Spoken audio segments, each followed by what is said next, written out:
Hey, good evening everybody, welcome back. Danny making some cocktails at home for you once again. Lockdown! Today I'm going to make one of the most classic of classic cocktails. It's an old fashioned. Now the original recipe called for a rye whiskey. Most modern bartenders will either use bourbon or maybe a bourbon and rye mix. I'm still doing non-alcoholic cocktails. So I'm using Lyre's American malt. The other things that you're going to need: sugar syrup and bitters, or in this instance I'm using this amazing stuff, CBD oil from Naturalis London, which is banging, but we'll talk about that another time. What I'm going to do is stir this drink round over a chunky ice cube. Again, we don't want this to dilute too much. Don't really need it to with the Lyres. It's good, it's ready to go.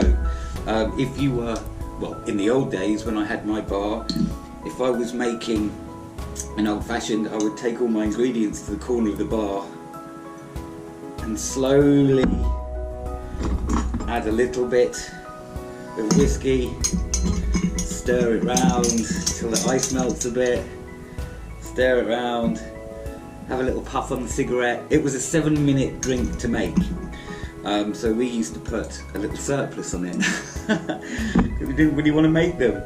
It's not so good in a busy bar, but it's fine at home. So this recipe, 60ml, so I've already put a splash in. I'm just going to top that up.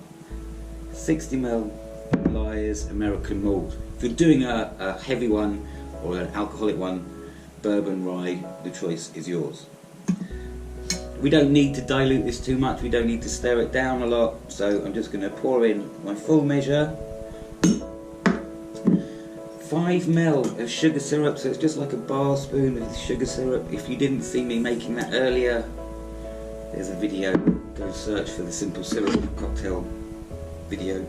And in place of when I'm making these with alcohol, I like to use the orange bitters, like an Angostura orange bitters. But we are currently all over this CBD oil, so I'm just going to put in 4 drops of the CBD, and that just really gives it a bit more of an aroma, as well as adding that relaxation factor to your drink. So I'm stirring that round a bit more. Now this cocktail, being old as it is, about 1850 odd, or even earlier, has gone through an awful lot of changes. After or during Prohibition, people started to add fruit to it, probably to mask the fact that the bourbon or the whiskey that was being used in it was pretty rough, because it was made in someone's barn. This has kind of gone down a little bit. We still like to use a little orange peel. So with this, I'm trying to cut the pith off, so I'm just got the peel, because the pith adds quite a lot of bitterness, so don't take the pith. And then we've got a nice orange twist here. I'm just going to stir that round in the drink a little more.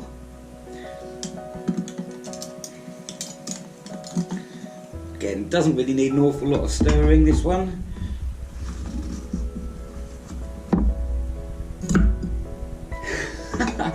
I'm really not doing well with my glassware at the moment. I'm very limited, it's locked down, so forgive me. And if you want, why not just add a little bit more of your whiskey or American malt on the top there.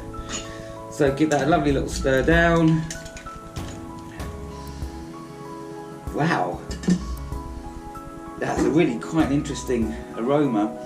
Mainly from the bitters. I can't remember what the word is for the terpenes in the bitters really come across, but so does that lovely orange and that honey oaky whiskey. Wow, it's really incredibly smooth. I might be tempted to add a splash more sugar, because I've got a bit of a sweet tooth. But all of this stuff is things that you can play around with at home. You can make your own variations of it. But there you have it. That is a Lyre's non-alcoholic, quite bloody delicious old-fashioned. New fashioned, perhaps. Anyway, stay spirited, folks. Stay safe. Look after each other. Drink responsibly. Until the weekend. Until the next time. Thanks for watching. Bye.